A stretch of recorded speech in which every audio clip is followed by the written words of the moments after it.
Bismillahirrahmanirrahim. Assalamualaikum warahmatullahi wabarakatuh. Alhamdulillahirabbil alamin wassalatu wassalamu ala asyrafil anbiya'i wal mursalin sayyidina wa maulana Muhammadin wa ala alihi wa sahbihi ajmain, amma ba'd. Pertama-tama mari kita panjatkan puji dan syukur kita atas kehadirat Allah Subhanahu wa taala yang dimana saya dapat membuat video ini dalam keadaan sehat walafiat. Dan tak lupa juga salat serta salam selalu tercurahkan kepada junjungan kita Nabi besar Muhammad sallallahu alaihi wasallam, kepada para keluarganya, sahabatnya, tabi'in dan tabi'atnya, dan semoga kita selaku umatnya, amin ya rabbal alamin.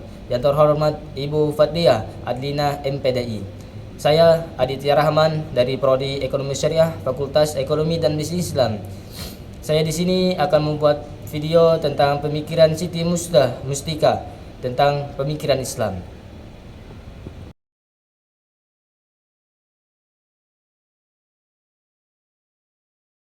Siti Musdah Mulia. Musdah lahir di Bone, Sulawesi Selatan pada tahun 1958 dari sebuah keluarga muslim konferensiatif. Ayahnya adalah seorang pemimpin Islam setempat yang bertugas sebagai pimpin batalion di Darul Islam. Sementara ibunya adalah gadis pertama dari dosanya yang lulus dari sekolah Islam.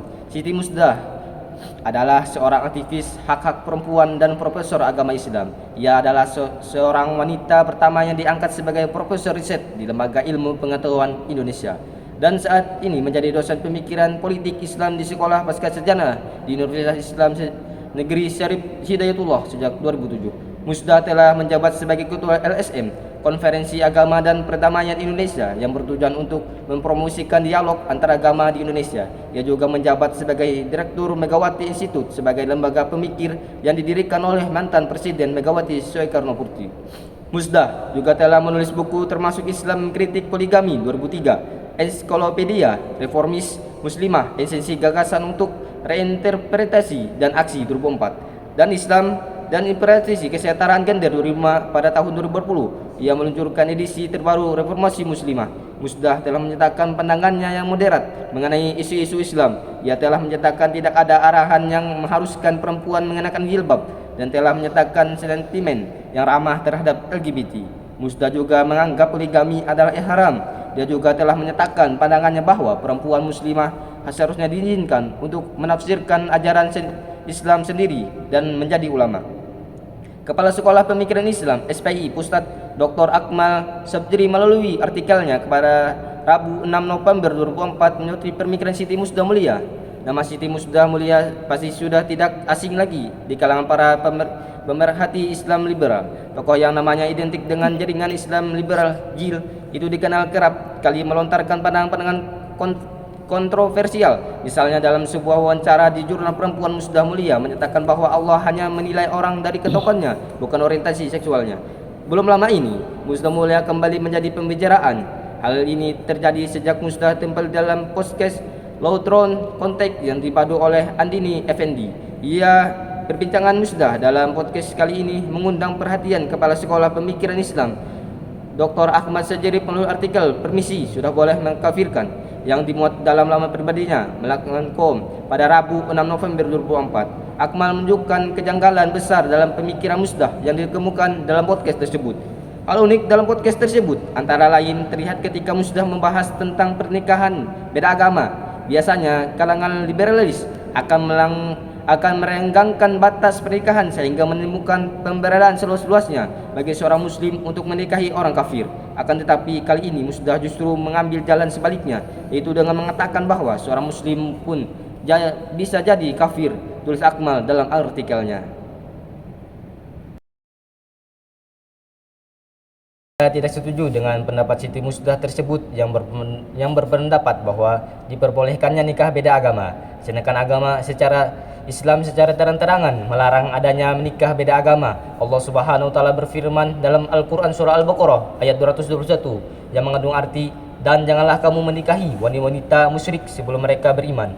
Sesungguhnya wanita budak dan mukmin lebih baik dari wanita musyrik walaupun tidak menarik." Selanjutnya, saya tidak setuju dengan pemikiran Siti Musdah tentang perempuan tidak diwajibkan memakai jilbab. Karena jilbab merupakan bagian dari hijab pakaian wanita yang menutupi dari kepala hingga badan. Wanita dianjurkan untuk menggunakan hijab untuk menutupi auratnya. Semua badan wanita adalah aurat kecuali muka dan telapak tangannya. Seorang wanita muslimah yang sengaja membuka auratnya pada seorang bukan muhrimnya, maka ia telah berbuat dosa. Karena itulah menutup aurat dihukumi wajib, dan biasanya mengenakan jilbab bagi wanita muslimah sama halnya seperti kewajiban lain seperti sholat, puasa, dan zakat. Kewajiban berjilbab dalam Al-Quran salah satunya diterangkan dalam Al-Quran surah Al-Ahzab ayat 59. Allah Subhanahu wa taala berfirman yang artinya, "Hai Nabi, mengucapkan kepada istri-istrimu, anak-anak perempuanmu, dan istri-istri orang mukmin, hendaklah mereka mengelurkan jilbabnya ke seluruh tubuh mereka. Yang demikian itu supaya mereka lebih mudah untuk dikenal, karena itu mereka tidak diganggu, dan Allah adalah Maha Pengampun lagi Maha Penyayang." Quran surah Al-Ahzab ayat 59. Yang terakhir, saya tidak setuju dengan pendapat Siti Musdah yang menyatakan bahwa Allah hanya menilai orang dari ketakwaannya, bukan orientasi seksualnya. Di mata Allah tidak terbedakan antara orang ganteng dengan orang yang tidak ganteng, orang yang cantik dan orang yang tidak cantik. Tidak dibedakan di hadapan Allah Subhanahu wa taala antara kulit putih dan kulit hitam. Yang membedakan di mata Allah adalah ketakwaan. Bukan yang paling kaya. Kalau Allah yang paling kaya, itu yang paling mulia di mata Allah, tentu si Korun yang paling mulia, bukan pula yang punya kedudukan. Kalau Allah orang yang mulia di mata Allah yang punya kedudukan, tentu Firaun yang paling mulia, bukan pula orang yang punya kecerdasan. Berapa banyak orang yang cerdas, akan tetapi mereka ternyata tidak beriman kepada Allah dan Rasulnya. Maka kita melihat seseorang adalah dengan ketakwaannya, bukan dengan sebatas kekayaan. Demikian pula kita memuliakan seseorang karena ketakwaan dia kepada Allah, bukan sebatas karena ia punya kedudukan. Siapapun dia, semiskin apapun orang itu, kalau dia bertakwa, kita muliakan dia. Semiskin apapun dia, kalau dia sentiasa menjalankan perintah Allah dan menjauhi larangan-larangannya, kita cintai dia.